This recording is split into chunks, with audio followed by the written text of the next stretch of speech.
once it is clear to us that our peace and our happiness is not dependent on objective circumstances, a great ocean of freedom opens up in us. We feel that we touch all experience intimately, but no experience touches us in the sense of harming us or hurting us.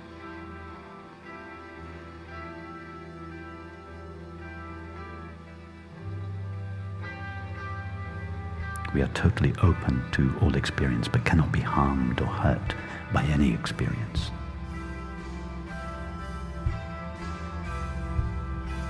Therefore, there is no need to defend against anyone or anything.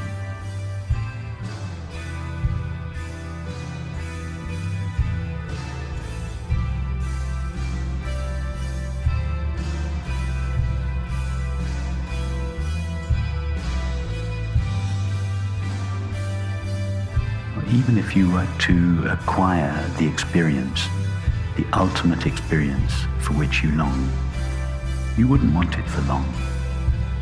You'd get bored of it and want to replace it. How many people have found the partner that they longed for all their life, only to separate 2 years later or 20 years later? Sooner or later, even the best object we can imagine fails to satisfy us. No, we blame the object or the person, but it's not the object or the person's fault. No object can satisfy us. We project our longing for happiness onto objects, and for as long as that object seems to fulfill us, we say, I love that object or that person. But as soon as the object or the person ceases fulfilling us, we say, I dislike them, and we leave. No objective experience can give us the lasting peace and happiness for which we long. We have to, at some point, we have to see that, to look that fact in the face clearly. No objective experience, no marvelous relationship, no wonderful teacher, no particular state of mind, no condition of the body, no state of health, no state of wealth. None of these, we have to see clearly, sooner or later, that none of these will give us happiness.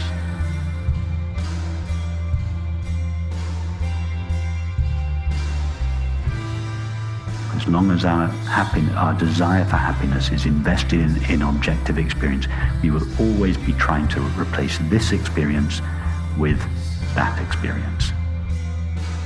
But when it is really clear to us, no experience will bring us the happiness for which we long, then our motive to replace the current experience with a new experience begins to diminish. I don't mean that we no longer have desires, that we don't think I'd like to go to the movies or see a friend, but our desires are no longer motivated by the search for happiness. They come from the sense of fulfillment. They come from our peace.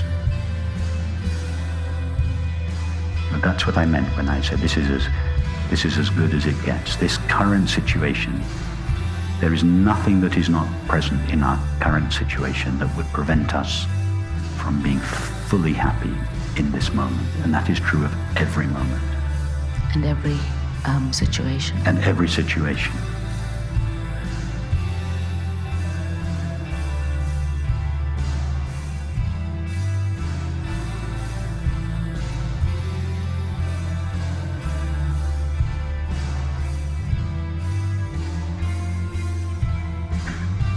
I feel complete, full.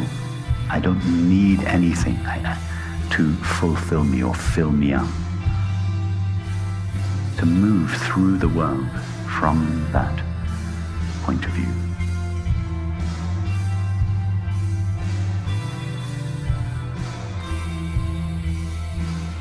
To meet people not as potential sources of love or happiness, but just to meet people just for the sharing of our being.